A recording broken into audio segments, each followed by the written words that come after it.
पर रखें, एक विश्वास वो देव अधिदेव महादेव जगत के बाप पर रखें, क्योंकि हमें वो विश्वास ही एक ऐसा है जो शिव से मिलाता है। वो विश्वास ही एक ऐसा है जो हमें भगवान देव अधिदेव महादेव से मिलन कराता।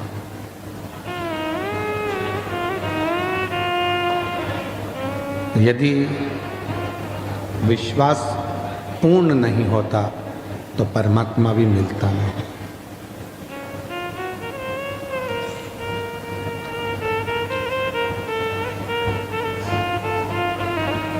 घर के वास्तु को ठीक करने के लिए अपनी वास्तविकता को ठीक करना जरूरी है।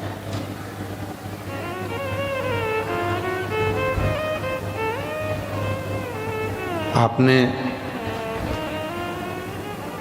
थोड़ा सा दुख अगर जिंदगी में आया, थोड़ी सी तकलीफ आई, थोड़ा सा कष्ट आया, तो वास्तु शास्त्री को बुलाया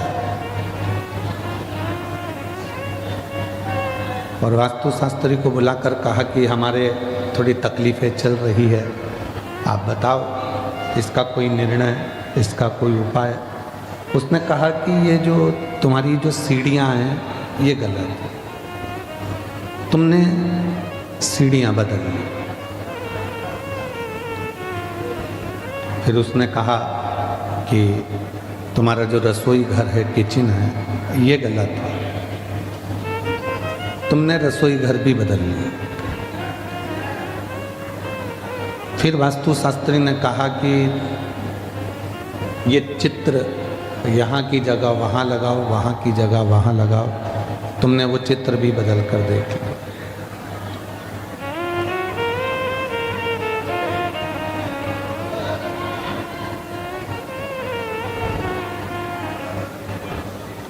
वास्तु ठीक करने से पहले अपनी वास्तविकता को ठीक करें।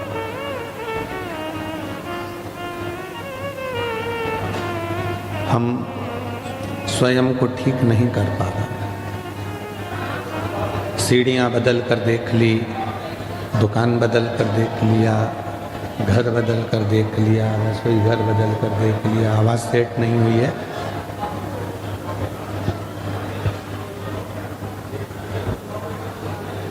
घर बदल कर देख लिया,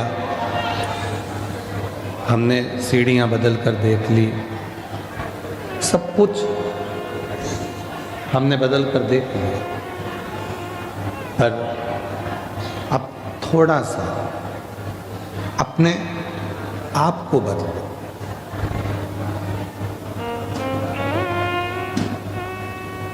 हम जब अपने आप को बदल लेते हैं तो अपने आप सब कुछ बदला बदला सा लगने लगता है और जिंदगी में कुछ ना कुछ अच्छा होना प्रारंभ हो जाता है। हम स्वयं को नहीं सुधार पा रहे।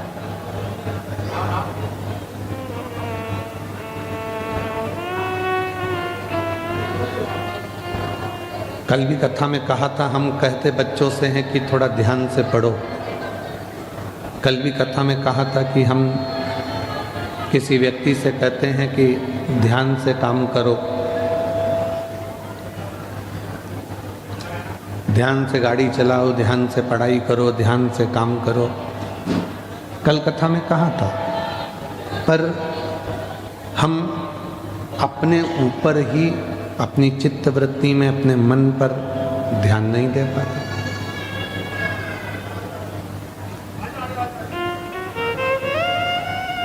शिवलिंग के सामने, मंदिर में या घर में,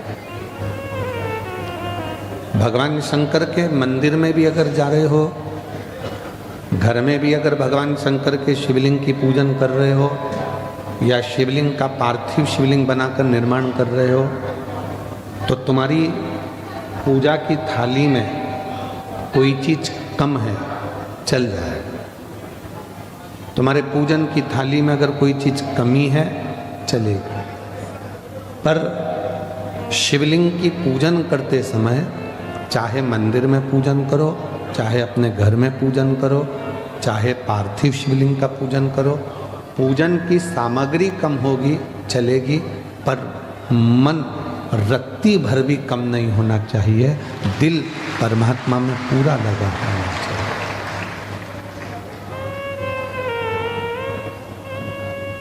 24 घंटे नींद भजन करना मत करो। 12 घंटे भी आपको भगवान का भजन नहीं करना मत करो। हम नहीं बोलेंगे कि तुम 12 घंटे करो कि 10 घंटे करो कि 20 घंटे करो, आपको मत करो। आप 5 घंटे भी अगर भगवान का भजन नहीं कर पाए तो मत करो, कोई बात नहीं। आप 3 घंटे भी भगवान का भजन नहीं कर पाए तो कोई बात नहीं। पर शिव महापुराण की कथा कहती है कि 24 घंटे जाने दो, 12 घंटे जाने दो, 3 घंटे जाने दो, पर 1 मिनट भी अगर आप शंकर भगवान के सामने बैठे हो और उसकी स्मरण कर रहे हो तो उस स्मरण में तुम्हारा ध्यान फिर बटना नहीं चाहिए, तुम्हारा ध्यान परमात्मा की ओर पूरा केंद्रित होना चाहिए, पूरा केंद्रित।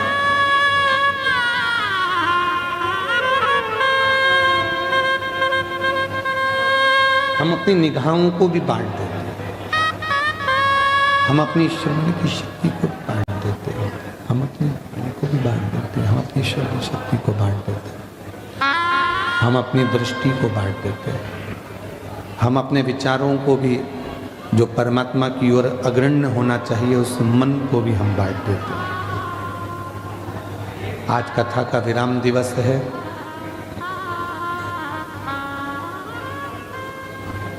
स्वयं तुमरुका जी ने भगवान शंकर से एक वर मांगा था। जब ईश्वर जी और गोरा जी बनकर कथा की शुरुआत हुई थी और जब चंचुला का पति बिंदुक प्रेत योनि से छूट गया था, चंचुला खंड सौभाग्यवती धारण कर ली थी, तब तुमरुका जी ने भगवान शिव जी से हाथ जोड़कर कहा था कि ये कथा तो विराम हो रही है और आज कथा का विराम हो जाएगा। ये तुमरुका जी कहे शंकर भगवान से, कथा तो विराम हो रही है पर मुझे एक वर दे दो। शिव जी ने पूछा कौन सा वर? तुमरुका जी बोले बस एक वर ये दे दो कि जैसे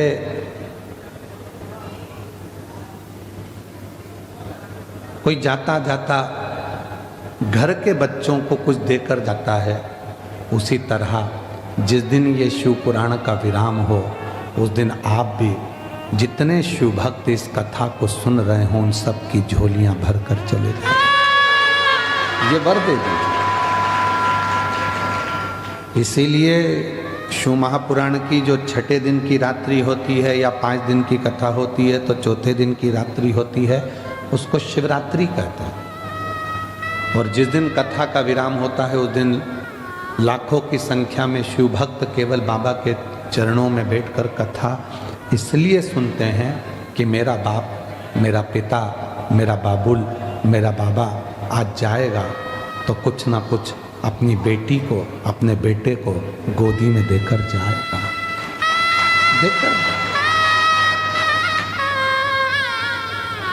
जिस कामना से आप कथा सुन रहे हैं, जिस भाव को रखकर आप कथा सुन रहे हैं, जिस विश्वास को रखकर आप कथा सुन रहे हैं, वो विश्वास आपके जीवन में सुख प्रदान करता है, सुख देता है।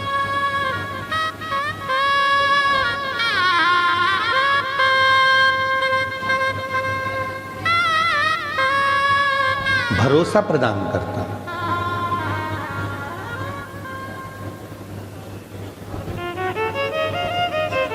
कल हमको, आज भी हमको लेकर आए मित्तल साहब, गाड़ी ड्राइव करी आपने और कल लेकर आ रहे थे तो मित्तल साहब कह रहे थे कि गुरुजी जितने शिव भक्त आए हैं इनके अंदर विश्वास बहुत है। तो हमने मित्तल साहब से कहा कि मित्तल साहब विश्वास होता है तभी भीतर का विष समाप्त होता है और विश्वनाथ प्राप्त होता है।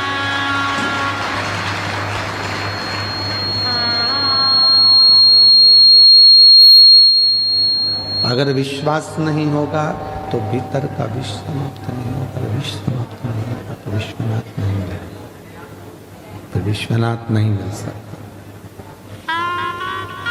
विश्वास ही भीतर के विष को समाप्त करता है, भीतर के ताप को समाप्त करता है, भीतर के क्लेश को समाप्त करता है।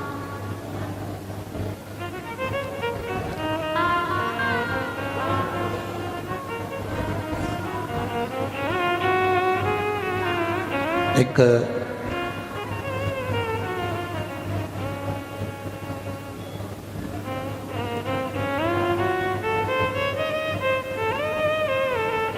राजस्थान जयपुर की एक बेटी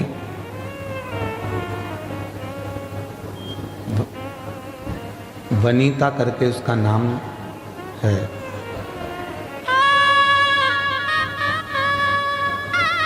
और उस बेटी को जब वो एक कथा वहाँ हुई थी, माहेश्वरी कथा कराए थे, एक कथा वहाँ कराई थी भी माहेश्वरी जी ने राजस्थान में। तो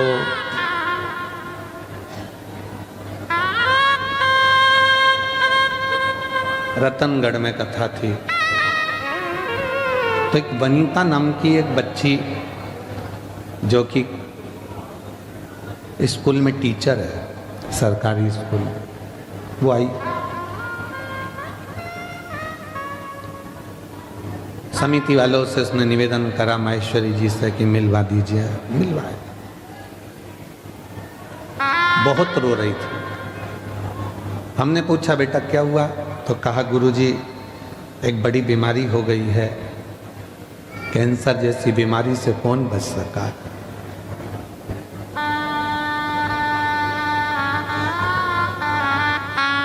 हमने कहा कौन से स्टेज की है, तो कहा 4th स्टेज। बच्चे, तो कहा अभी 1.5 साल का लड़का है। हमने कहा ठीक।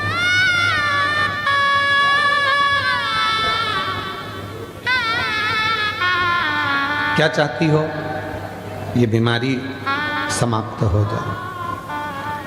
हमने कहा ये तो हम कर ही नहीं सकते, डॉक्टर के पास जाओ, दवाइयाँ लो, इलाज कराओ। कीमो बोले कीमो कराओ, थेरेपी का बोले थेरेपी कराओ। आप कुछ नहीं करोगे। हमने कहा नहीं, हम डॉक्टर थोड़ी ना जो हम कुछ करेंगे। तो फिर कोई उपाय बता दो। हमने कहा एक उपाय है, आज कथा के पंडाल में तुम ये छोड़कर चली जाना कि तुम्हें कैंसर की बीमारी है, और आज से जिंदगी ऐसी जीना कि मुझे कोई बीमारी है ही नहीं। खुश होकर माइंड में से निकाल दे कि कोई बीमारी है। बच्चे के साथ खुश रहे, पति के साथ खुश रहे, परिवार में खुश रहे, स्कूल में ज़्यादा समय निकालो, अपना पूरी एजुकेशन पढ़ाई जो करते हो कराओ, खूब एंजॉय का जीवन जी, खूब एंजॉय।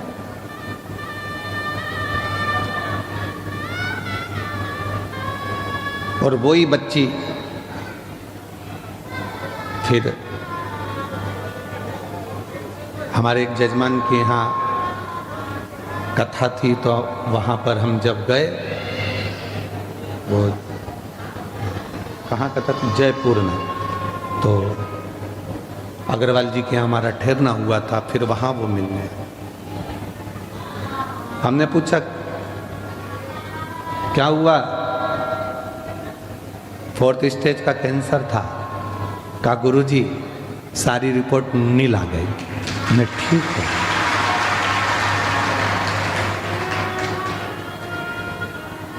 मेरी जीजियों, मेरे जीजाओं, मेरी बेटियों, मेरे बेटाओं, एक बात याद रखना, बीमारी को माइंड में बिठा लिया तो वो बीमारी तुम्हारा पीछा कभी नहीं छोड़ने वाली। बीमारी को माइंड से निकाल दिया तो बीमारी भी सोचती है ये तो मुझे झेल ही नहीं रहा, तो मैं दूसरे के पास चली जाऊं।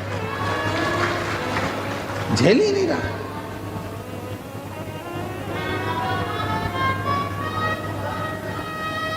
हो सकता है हमारी बात का लोगों को बुरा लग जाए, पर बोलो तो हम कह देते हैं, बोलो तो हम बोल दें। हो सकता है हमारी बात का लोगों को बुरा लग जाए, पर उसका उत्तर पूरा बड़ौदा और गुजरात देना अगर कोई प्रश्न करे तो दे दोगे। बीमारी और गर्लफ्रेंड एक जैसी होती है।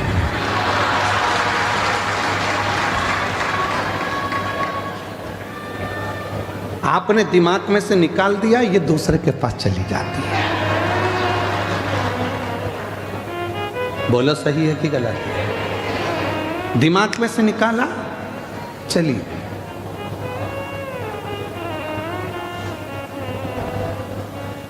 जब तक झेलते रहोगे तब तक उसके मोबाइल का बैलेंस भी तुम्हें डलवाना है, घुमाने भी तुम्हें ले जाना है, अपनी बाइक पे बिठाकर चाउमीन भी तुम्हें खिलाना है और लोचा भी तुम्हें ही कराना है। लोचा भी तुम्हें। अब और तुमने एक दिन मन में सोच लिया इतना पैसा तो मैं फालतू का खर्चा कर रहा हूँ, मेरे मम्मी पापा जिससे मेरी शादी कराएंगे वो मुझे जब मिलेगी और इतना मैं जब उस पर खर्च करूँगा तो मेरी ज़िंदगी संवर जाएगी, वो मुझे प्यार करेगी। खत्म खत्म। उसने सोचा मैं क्या करूं, तो मैं दूसरी जगह। बीमारी भी ऐसी है। तुमने सोच लिया मेरे घुटने को डॉक्टर ने बोला है बदलाना पड़ेगा, बदलाना पड़ेगा, बदलाना पड़ेगा, मेरे घुटने का ऑपरेशन होगा होगा होगा। तुमने माइंड में बिठा कर रख लिया। बड़ा बेटा आया, उससे भी दिन भर में जो मिलता है उससे तुम घुटने की बात करते हो। जितने मिलते हैं उससे तुम केवल मेरे कमर बहुत दुख है, कमर बहुत दुख है, हमारी कमर बहुत दुख है, हमारी कमर बहुत दुख है। बस जो मिले वो कमर ही कमर तुम्हारी बुद्धि में चलती रहती है। बहू के पास बैठोगी तो भी वही बात है, बेटी के पास बैठोगी तो भी वही बात, मोबाइल पे बहन से बात करोगी वो भी वही बात।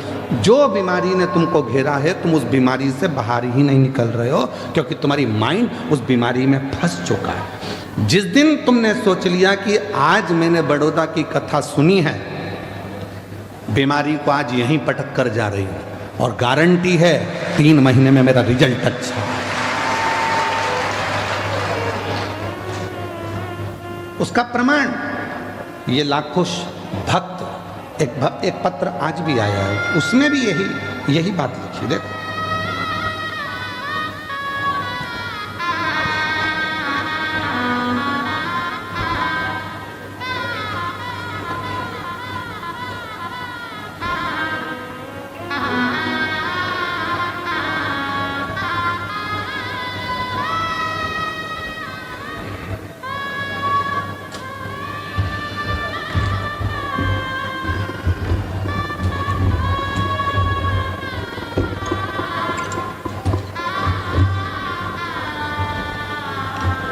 मेरा नाम सुरेखा यशवंत पाटिल है। धनलक्ष्मी पार्क, कपुराई चौकड़ी, बड़ोदरा की रहने वाली हूँ। कहीं बैठी हो तो आकर एक बेलपत्र ले जा सकते हैं। मैं क्या वर्णन करूँ मेरे महादेव गुरुजी। एक लोटा जल सारी समस्या का हल। मैं आपकी हर कथा में सुना था कंकर शंकर में शंकर है। मेरी बेटी को सूरत की कथा से पहले गर्दन के पास में बड़ी गठान हो गई थी। डॉक्टर ने चेक करने के बाद पता चला ऑपरेशन करना पड़ेगा और गठान निकालना पड़ेगी। मैंने अपनी बेटी को बोला, डॉक्टर और कुछ भी बोले तो उन्होंने कह दिया कि ये गठान ठीक नहीं है, गठान बड़ी हो चुकी है, ऑपरेशन कर कर गठान की जांच होगी और ये गठान वो वाली नहीं है, ये गठान बड़ी बीमारी को सूचित करती है। मेरी बेटी फूट फूट कर रोने लगी। मैंने अपनी बेटी से कहा कि तू शिवालय जाना चालू कर दे। सूरत की कथा में रोज जाना प्रारंभ किया। पंडाल में मिट्टी को रोज लगा लेती थी अपने गले में, निवेदन करती बाबा से। और दूसरी बार जैसे ही कथा पूरी हुई उस गठान की फिर वापस जांच कराने के लिए सोनोग्राफी के लिए गई और बाबा ने ऐसी कृपा कर दी कि उसकी पूरी गठान गल गई और रिपोर्ट नॉर्मल आई। गुरुदेव 15 दिन, देखो उसने लिखा 15 दिन बाद बाबा ने ऐसा क्या चमत्कार किया कि रिपोर्ट निकालने के बाद रिपोर्ट नॉर्मल आई और उसके बाद भोले बाबा पर खुद से ज्यादा विश्वास बढ़ गया, खुद से ज्यादा।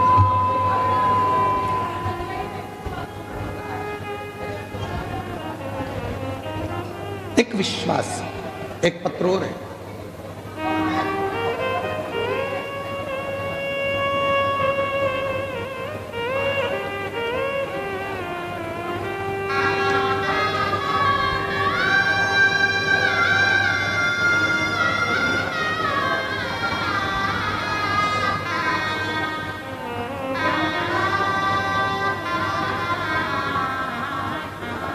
ममता बेन कचहर में आजवा रोड कमला नगर की रहने वाली हैं। कहीं बैठी हो तो आ सकते हैं। एक लोटे जल का मैं क्या वर्णन करूं। मेरी मम्मी सविता बेन कहार, उन्हें 2022 में पेट में दर्द शुरू हो गया था, तो हम सब भाई बहन ने उन्हें अस्पताल ले जाकर चेकअप कराया। उन्हें चेकअप के बाद पता चला कि उनके पेट का कैंसर है, पेट का कैंसर है। और हम ये सुनकर डर गए थे। हमने कई अस्पताल में चेकअप करवाया और अच्छे से अच्छे अस्पताल में ऑपरेशन का डॉक्टर ने बोला। अब ऐसी अवस्था में क्या करें। किसी ने कहा कि शिव जी पे चढ़ा हुआ जल पीना प्रारंभ करो, एक बेलपत्र खाना प्रारंभ करो। रुद्राक्ष मंगवाया सीहोर का और रुद्राक्ष का जल शिव को चढ़ाकर पीना प्रारंभ करा। 6 महीने बाद जब जांच कराई तो सारी गठानें गल चुकी थी और कैंसर नील बता दिया। कहीं बैठी हो तो आ सकते। क्यों? उसका कारण क्या है? हमने, फिर हो सकता है आप लोगों को बुरा लग जाए, पर सत्यता है जो हम बोले हैं उसको दिमाग में रखना। आप मत झेलो, मत झेलिए आप।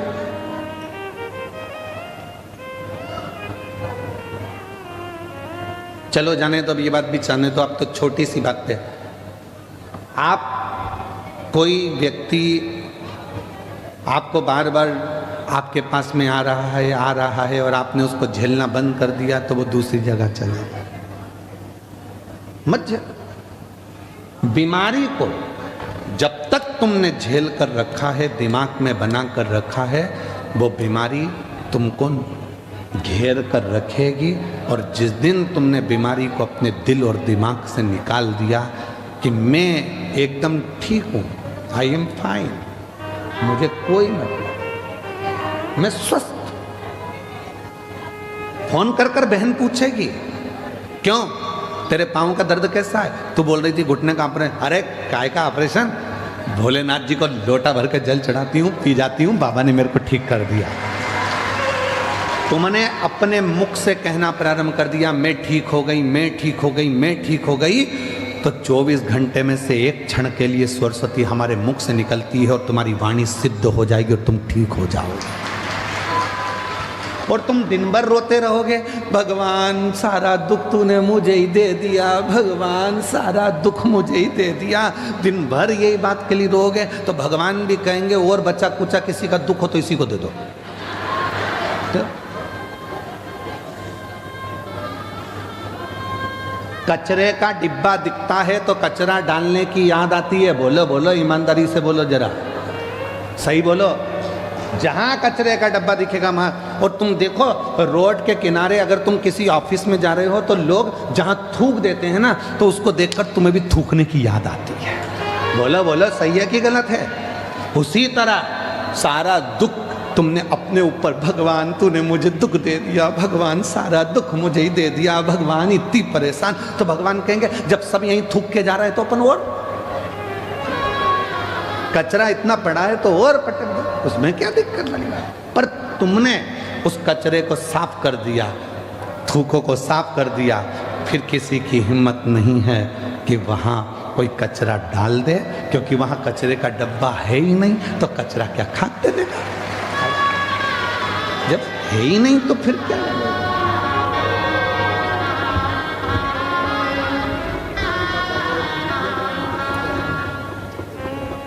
तेरी कृपा का क्या है भरोसा।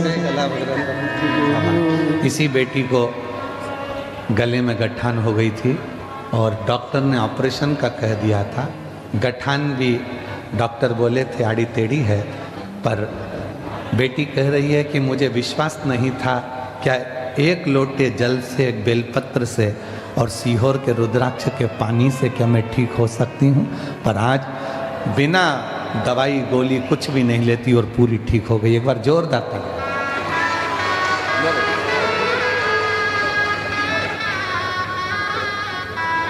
जिस पर भी हो गई तेरी कृपा करुणा, भव पार हुआ,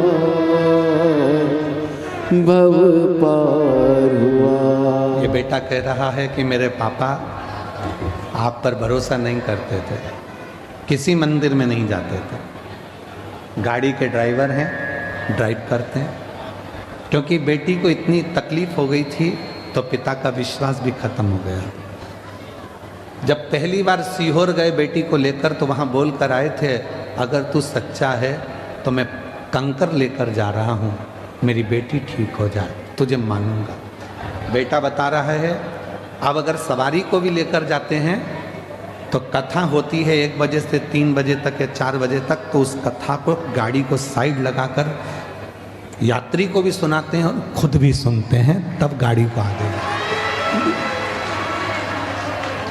विश्वास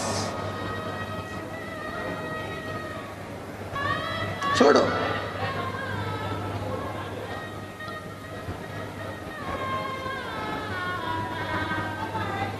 आप अपने दिल से, अपने दिमाग से ये निकाल दो कि मैं बीमार हूं। कई बेटियां कहती हैं क्या मेरी सरकारी नौकरी लगेगी? हम उनसे पूछते हैं तुम सरकारी नौकरी करोगे? हाँ। लगेगी? हाँ। कोई उपाय? तो हम बेटियों से, बेटाओं से कहते हैं अगर सरकारी नौकरी चाहते हो, तुम कहते हो कि कोई उपाय, उसका एक ही उपाय है, अपनी मेहनत को 4 गुना बढ़ा लो, रात दिन एक कर दो, परिश्रम खूब करो, और आखिरी में जिस दिन कंपटीशन एग्जाम में बैठो, एक बेलपत्री पर शहद लगाकर शंकर को चढ़ाकर चले जाओ, फिर वो कार्य बाबा संभाल। मेहनत करो, परिश्रम करो। अब हम मेहनत भी नहीं करें, परिश्रम भी नहीं करें और सोचे कि सीहोर वाले बाबा जी ने कहा है तो मेरा जॉब लग जाएगा, नौकरी लग जाएगी, नहीं लगे।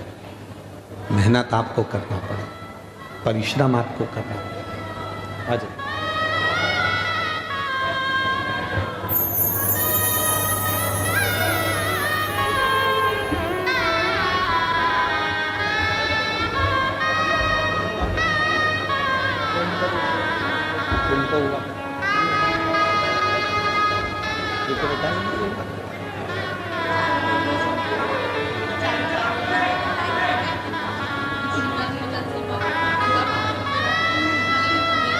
यही माँ है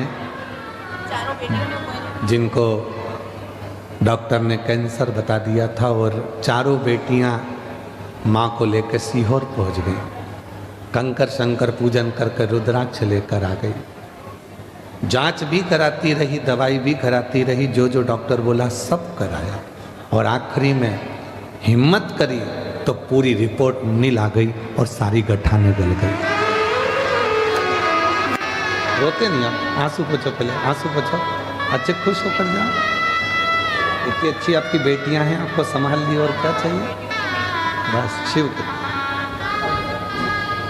जो जैसी भावना लाया, वो वैसा ही फल पाया। नहीं खाली उसे लौटाया वो मन हर्षाया। कर दिया माला माल काशी वाले ने लुटा दिया भंडार काशी वाले ने लुटा दिया भंडार काशी वाले ने कर दिया माला माल काशी वाले ने। जिस विचार को तुम्हारी चित्त वृत्ति में तुम लेकर आओगे तुम वैसे सोच लिया कि सरकारी नौकरी करना है, मिलेगी, मेहनत करना पड़ेगी, परिश्रम करना पड़ेगा।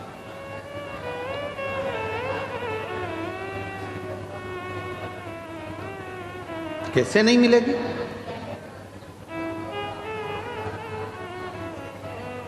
सूरत की कथा में एक बात कही थी कि दुनिया में कोई ऐसा सिंहासन नहीं है और कोई ऐसी कुर्सी नहीं है जिस पे तुम नहीं बैठ सकते। अगर अंदर विश्वास है, भरोसा है, मेहनत है, परिश्रम है तो तुम बैठो। कई लोग कहते हैं गुरुजी हमको आशीर्वाद दो, अगली बार हम कथा कराएं, हम जजमान बनकर खुद कथा कराएं। हम उनको आशीर्वाद की जगह ये कहते हैं कि विश्वास पक्का रखना, मेहनत 4 गुनी करना तो अगली कथा तुम कराओगे।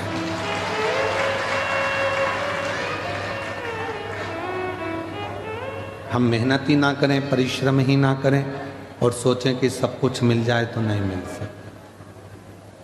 सीहोर वाले महाराज जी के पास में ऐसी कोई ना तो भभूति है, सीहोर वाले महाराज के पास ना कोई ऐसा टोना है, ना कोई ऐसा टोटका है कि हम तुमको दे दें और तुम्हें गड़ा हुआ सोने के हंडे मिल जाए। अगर ऐसे सोने के हंडे मिलते होते तो हम भी तुम्हारे गांव में नहीं आते। क्यों आते?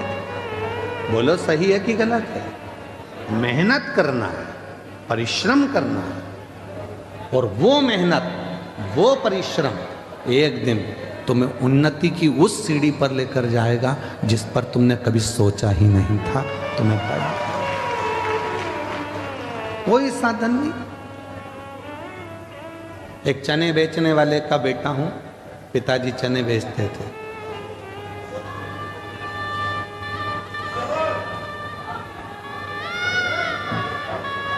जब हमारे पिताजी चने का ठेला लगाते थे उनकी आंख में मोतियाबिंद हो गया था।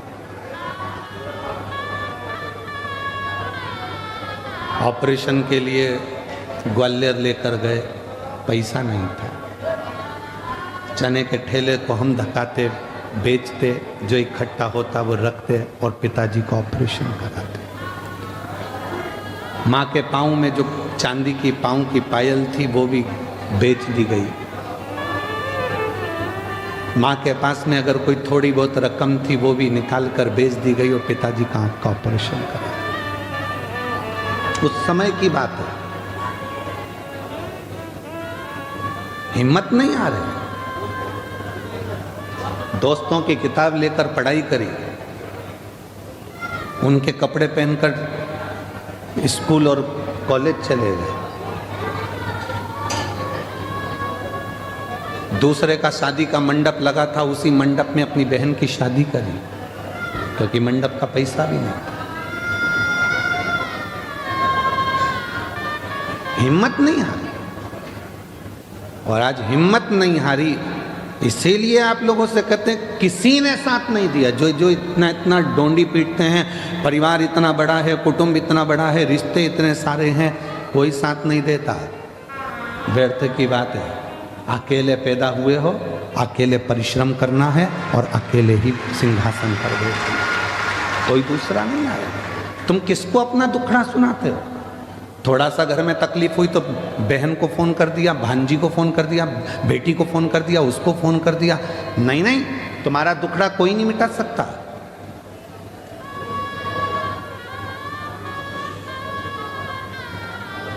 अगर तुम अपनी बेटी को फोन करके भी बोल दोगे कि तेरी भाभी परेशान कर रही है, कौन सी ननंद है, तो छाती पर आकर कह दे भाभी तुम मेरी बहन मम्मी से क्यों लड़ रहे हो, दम चाहिए।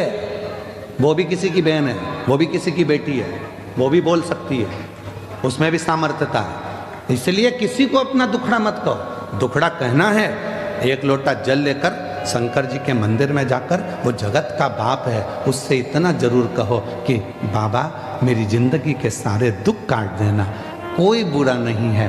हो सकता है मेरी किस्मत में पूर्व में कोई कर्म भोगने का रह गया था, वो आज भोग रही हूँ, पर बाबा तू तो कर्म के लेख को भी मिटा सकता है, तो मेरे लेख को भी मिटा देना और मुझे अच्छा कर दे।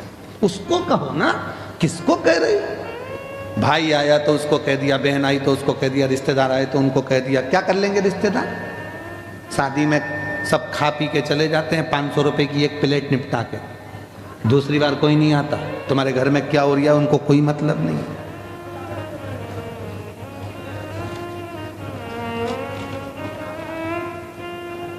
अदालत में जब तलाक का केस चलता है, कोई रिश्तेदार अगर खड़ा नहीं होता, बाप खड़ा है, माँ खड़ी है, बेटा खड़ा है, बेटी खड़ी है, बस वही खड़े हैं, बाकी का कोई नहीं आता। कौन आएगा?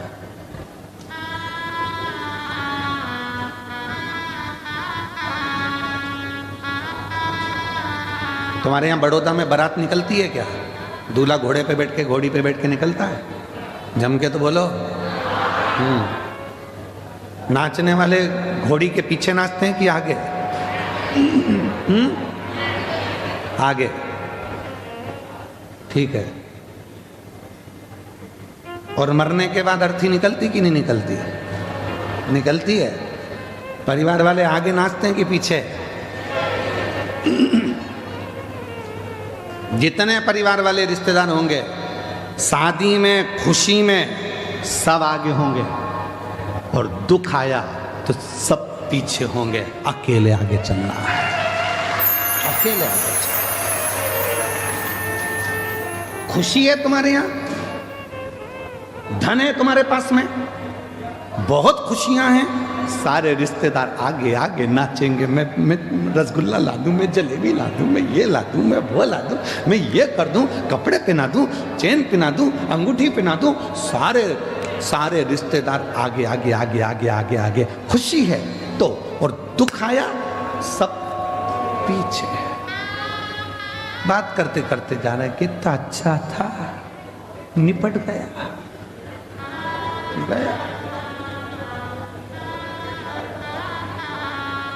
कौन आया फिर? कौन आया? फिर तो कह देंगे देखो हम मरे का भोजन नहीं करते, इसलिए हम 12वें में नहीं आते। और वही मरा हुआ व्यक्ति का धन खा गए, संपदा खा गए। तेरे पास में मेरा लड़का देकर गया था, इतना पैसा नहीं रिहा तो तू लौटा दे। वो देने का नाम नहीं। हम 12वें का भोजन नहीं खाते, बाकी का सब खा जाते हैं, बस वो ही नहीं खाते। खा गए। लोग कहते हैं सीवर वाला बाबा बहुत आड़ा टेढ़ा कथा बाजता है, तो उसमें दिक्कत क्या? मत सुनो, उसमें क्या प्रॉब्लम? सत्य थोड़ा कड़वा होता है, सत्य कड़वा होगा। और सुनो, दवाइयां धीरे धीरे असर करती, और एक इंजेक्शन अच्छा जोरदार लग जाए ना, जोरदार, फिर वो असर कर जाता। सब अपने हैं। मेरा परिवार इतना बड़ा, मेरे रिश्ते इतने बड़े, मेरे नाते इतने बड़े, मेरे कुटुंब इतने बड़े, मेरे, पर याद रखना अकेले ही चलना है, कोई दूसरा। और केवल तुम्हारे साथ नहीं हुआ है, शिव जी के साथ में भी ये हुआ। अमृत निकला मंथन से, पीते समय 33 कोटि देवता को शंकर जी याद नहीं आए। एक भी देवता ने ये नहीं कहा कि शिव जी को अमृत देना है। एक ने भी ये नहीं कहा कि शंकर जी दे गए अमृत पीने से। एक ने भी ये नहीं कहा कि अमृत भोलेनाथ जी के पास पहुंचा दो। एक ने भी ये नहीं कहा कि शिव जी के पास अमृत भेज दो। पार्वती जी तो इंतजार कर रही थी तुम्हारे इतने सारे परिवार वाले कोई अमृत लेकर आएगा। एक नहीं आया, एक आए कब? जब विष निकला। कोई नहीं पिया, न पृथ्वी ले, न आकाश ले, न पाताल ले, न कोई लेने को तैयार नहीं हुआ, न देवता ले। तब पूछा फिर इसको किसको दें, किसको दें? तो कहा एक काम करो कि वो शंकर जी के पास भेज दो। शिव जी विष? हाँ ले जाओ। शंकर जी के पास पहुंचे विष लेकर, तो भोलेनाथ जी ने कहा ठीक है लाओ मुझे दो। पार्वती कहती है कैसी बात करते हो, अर्धांगिनी हूं तुम्हारी, अमृत लाते तुम्हें अपने पति को पिला देती, विष मेरे पति को दे रहा हूं।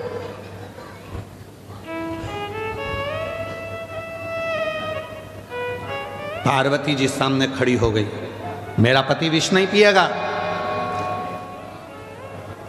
और सुनो स्वामी, विष मत पीना। शंकर भगवान ने अपनी पत्नी को अपने पास में बिठाया, समझाया, पार्वती तू मेरी अर्धांगिनी है। एक चतुर पति, जब परिवार के लोग धोखा करते हैं, पत्नी अंदर से कछोटती है, इतना सबके लिए करा, उसके बाद भी तुम्हारी जिंदगी में दुख ही लिखा। तब भी चतुर पति अपनी पत्नी के कंधे पर हाथ रखकर समझाता है, तुझे तेरे पति पर विश्वास नहीं है क्या? ऐसे बंगले गाड़ी अगर ले भी जाएंगे तो अपने पति पर भरोसा रखना। 4 फैक्ट्रियां और खोल दूंगा, उतना बल है अगर तेरा साथ मेरे साथ है। अगर तेरा साथ मेरे साथ है तो 4 फैक्ट्रियां, 4 दुकान और खोल दूं। बच्चों का क्या होगा तो उसकी चिंता मत कर। मैं जब आया था बड़ौदा में तो मेरे पास भी कुछ नहीं था, उसी ने तो मुझे दिया है। अगर ये खा भी लेंगे तो मेरे ललाट पर लिखा हुआ कोई नहीं लेकर जाएगा, वापिस जोड़कर आगे बढ़ जाऊंगा, जाने दो। शिव जी ने धर्म पत्नी के कंधे पर हाथ रखा, मां जगत जननी पार्वती के कंधे पर हाथ रखकर शिव जी कहते हैं, पार्वती तू कह रही है कि विष नहीं पीना? पार्वती मालूम है तुझको, तू जगत जननी है, जगत जननी है, और मैं देवों में देव महादेव हूं। अगर कल की ठंडी रोटी बहुएं नहीं खाती, मां रसोई घर में देखकर आती है कि रोटी कितनी बची है, और आते से जब बहू गरम गरम खाना अपनी माँ के लिए लेके आती है, सास के लिए, तो माँ रोटी निकाल कर दे देती है, बेटा मुझे ठंडी अच्छी लगती है। क्या माँ को ठंडी रोटी अच्छी लगती है? नहीं, सब गरम खा रहे हैं तो सास को भी गरम रोटी अच्छी लगती है, पर उसको मालूम है टिफिन में रखी है, बाद में फिका जाएगी, कहीं बाहर जाएगी, कोई को देना पड़ेगी, उससे अच्छा है ठंडी रोटी मैं खा लूं, वो खा जाती है। तो तू तो मां है पार्वती, तू जगत जननी है पार्वती, और तू कह रही है कि मैं विष ना पीऊं। शिव जी ने जब अपनी धर्म पत्नी को समझाया, मौन हो गई मेरी मां जगत जननी, मौन हो गई। आंख से आंसू बह रहे थे मां के। शिव जी बोलते हैं, एक बात बोलूं पार्वती? बोलो। तेरे बिना तो मैं विष भी नहीं पी सकता, तेरे बिना तो मैं विष भी नहीं पी सकता।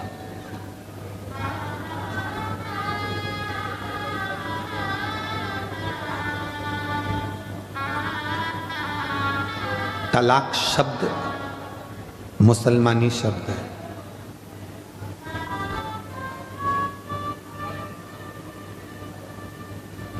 मुसलमान जितने भी पति पत्नी के विच्छेद कराने वाले जो शब्द हैं, ये सब दूसरों के हैं। हमारी भारतीय परंपरा में, सनातन धर्म में एक भी ना तो मंत्र ऐसा है, ना कोई साधना ऐसी है और ना कोई नियम ऐसा है कि पति पत्नी को कोई अलग कर सके। पति पत्नी 7 जन्म तक एक दूसरे के हैं, बस उनके विचार मिलना चाहिए। ये सब शब्द दूसरों के हैं।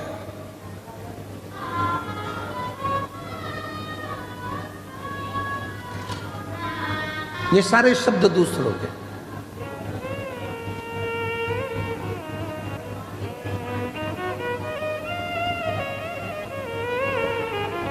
क्यों चिंता करते हो?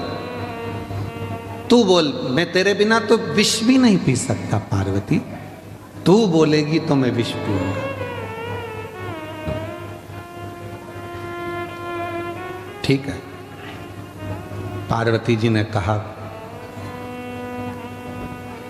गणेश जी, कार्तिकेय, अशोक सुंदरी, जया, विषहरा, शामली बारी, दौतली देव, इन सब बच्चों को दूर कर दो, नंदी को भी दूर कर दो,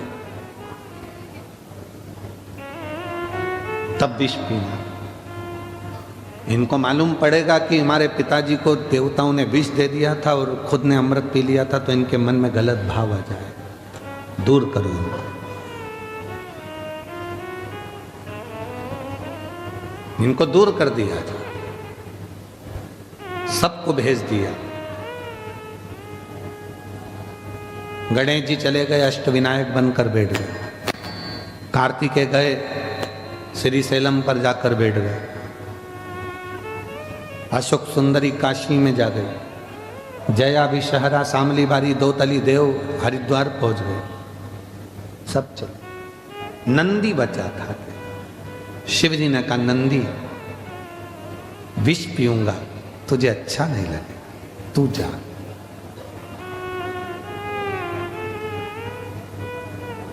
घर में कोई एक प्यार करने वाला होता है जिसको तुम्हारे धन से मतलब नहीं होता, तुम्हें देखकर जीता है, तुम्हारे चेहरे की खुशी देखकर जीता है।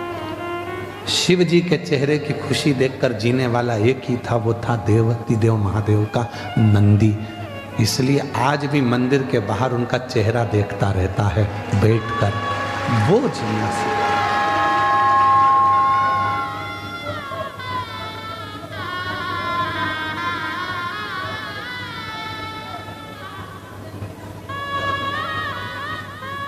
तुम्हारे चेहरे पर दुख नहीं देख सकता। परिवार में कोई एक व्यक्ति, या तो तुम्हारा मित्र, दोस्त, सखा, पुराना कोई हो, या अभी का कोई हो, या कोई ऐसा हो जो कोई परिवार में, कुटुंब में, रिश्ते में, नाते में, दोस्तों में, मित्रों में, तुम्हारे बेस्ट फ्रेंडों में, कोई तुम्हारे नौकर में, चाकर में, कोई काम करने वालों में, कोई तुम्हारी ड्राइविंग करने वालों में, कोई तुम्हारी फैक्ट्री में काम करने वालों में, तुम्हारे घर में रोज आने जाने वालों में कोई एक ऐसा होगा जो तुमको बहुत प्यार करता होगा। वो तुम्हें दुखी नहीं देख सकता।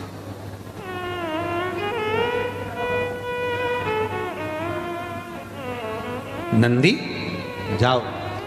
नंदी कहते मैं नहीं जाऊंगा, तुम विष पियो। पार्वती जी ने पूछा, तो शिव जी का कहना नहीं मानेगा? नहीं। विष पीने के बाद हो सकता है इनको चक्कर वक्कर आ गए, गिर पड़ गए, तो मुझे लेके भगना पड़ेगा ना हॉस्पिटल। ड्राइवर का होना और गाड़ी का होना तो जरूरी है ना। शिव जी मुस्कुराकर बोले, मैं विष पीऊंगा, थोड़ा बहुत गिर गया तो नंदी बोले, आपके पास रहकर चिंता मत करो, थोड़ा बहुत अगर विष नीचे गिर भी गया, आप चाहते हो ना किसी को नहीं मिले, मैं बैठा हूं, जो गिरेगा ये नंदी चाट जाएगा, नंदी चाटेगा, आप चिंता मत करो। कभी कभी जिंदगी में ऐसा समय आता है जो सज्ञ हैं वो 500 रुपये नहीं देते। जिस ड्राइवर ने, जिस वर्कर ने, कोई मित्र ने, जिसके पास कुछ भी नहीं था, जो तुमसे प्यार करता है, वो कह देता है, साहब चिंता मत करना, आप आंटी जी चिंता मत करना, मैं तुमको ला कर देता हूँ, तुम तो तुम्हारा काम करो। बेटा तुमको पढ़ाई करना है, कोई नहीं देगा ना, मैं दे दूंगा, तुम चिंता मत करो। साधारण व्यक्ति जिससे सोचा ही नहीं था, प्रेम था उसके अंदर, उसने अपनी तनख्वाह में से, अपनी जेब में से लाकर दे दिया, ये लो। दुखी मत हो, दुखी मत हो। नंदी तुम विष पियो, गिरेगा, मैं चाटी।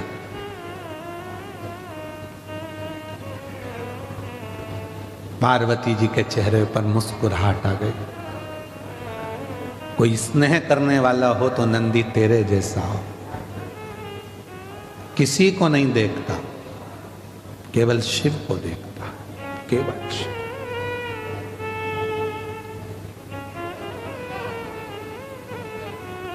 केवल शिव को, उसके सिवा किसी को नहीं।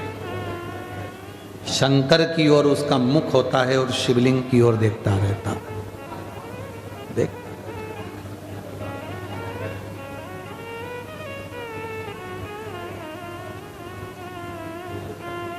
देखता। कभी जिंदगी में कोई अच्छा मित्र, कोई जीवन में अच्छा सखा एक ऐसा होता है जो तुम्हारे पीछे खड़ा होता है, पीछे।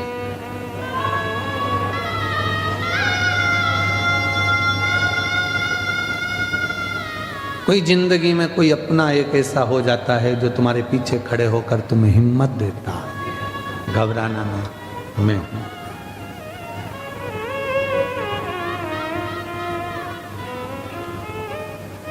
लोग धर्म पत्नी को केवल धर्म पत्नी मानते हैं और उसको सोचते हैं कि करवा चौथ आएगा तो साड़ी मंगेगी, जेवर मंगेगी, रकम मंगेगी। कभी विचार करना, वो जेवर, वो साड़ी, वो रकम अपने लिए नहीं मांगती है। उसको मालूम है जिस दिन मेरे पति पर अगर थोड़ा भी दुख आया तो मेरे जितने जेवर हैं वो इसी के काम आने वाले हैं, मेरे लिए इसी के काम।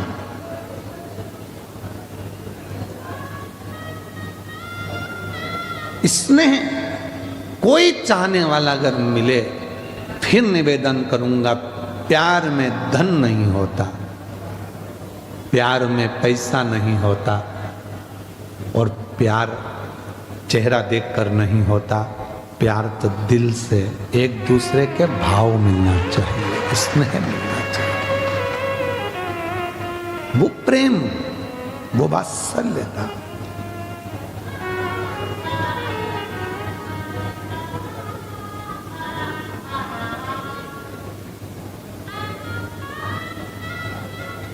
हम जिन मित्रों की किताब लेकर पढ़ते थे, हम जिन मित्रों के कपड़े पहनकर स्कूल चले जाते थे, उन मित्रों के भी रिश्तेदार कहते थे तेरे कपड़े मत दिया कर इसको।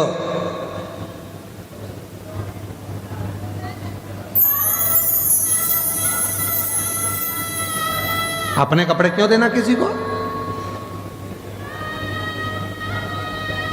उसके घर में खाने का नहीं है, तू उसके कपड़े पहनेगा तो तेरे घर में भी कुछ नहीं बचेगा।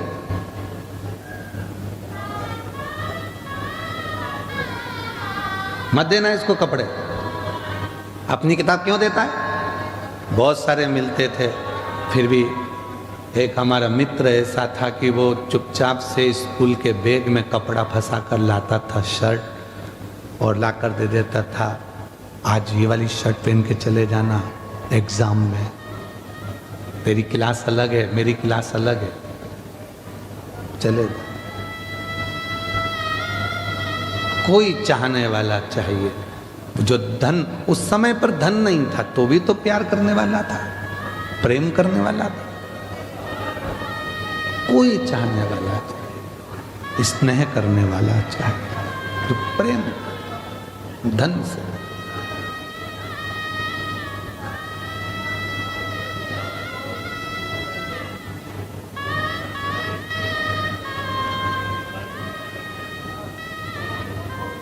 महाराज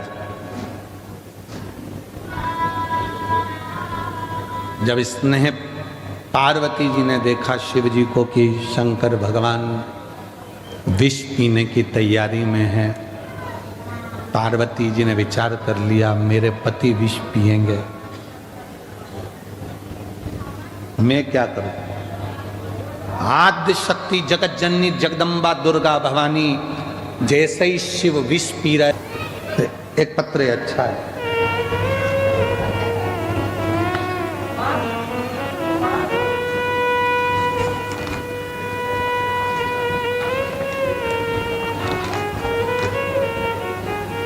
मेरा नाम वैष्णवी अभिहित कर है।